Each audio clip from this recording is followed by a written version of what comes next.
క్రౌడ్లో అందమైన అమ్మాయిలు చూపించాలంటే హెచ్డీలో చూపించి క్యాచ్లు పడుతున్నప్పుడు ఎందుకురా పిక్సలేటెడ్ ఇమేజ్లు చూపిస్తున్నారు కెమెరామెన్లు అని అడుగుతున్నారు కదా. మీరు అంతేగా అన్నారు లేదా మా బాబు గుండె మీద చేసుకొని. అయితే ఒక కెమెరామెన్తో మాట్లాడా, వాళ్ళ నుంచి టెక్నికల్గా ఏం జరుగుతుందో కనుక్కునే ప్రయత్నం చేశా, ఎక్స్ప్లెయిన్ చేస్తా.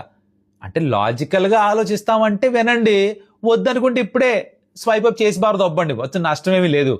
ఏంటంటారంటే డిఫరెన్స్ ఏంటో ఎక్స్ప్లెయిన్ చేస్తా. ఇప్పుడు అమ్మాయిల మీదకి జూమ్ చేసినప్పుడు కెమెరా లెన్స్ తోటి జూమ్ చేశారు, ఆ లెన్స్కున్న పవర్ తోటి హెచ్డి కనిపిస్తుంది.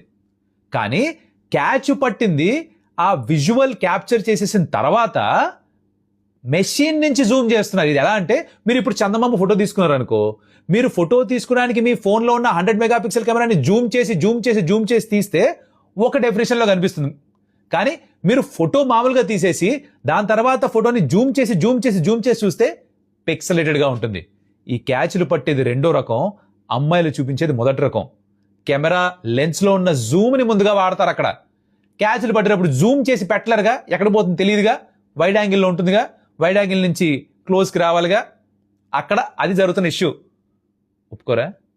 మాకెందుకు ఇవన్నీ అంటారా? లాజిక్ ఎవరికి కావాలరా అంటారా? మీరే కరెక్ట్ మా బ్రో, మీరే కరెక్ట్.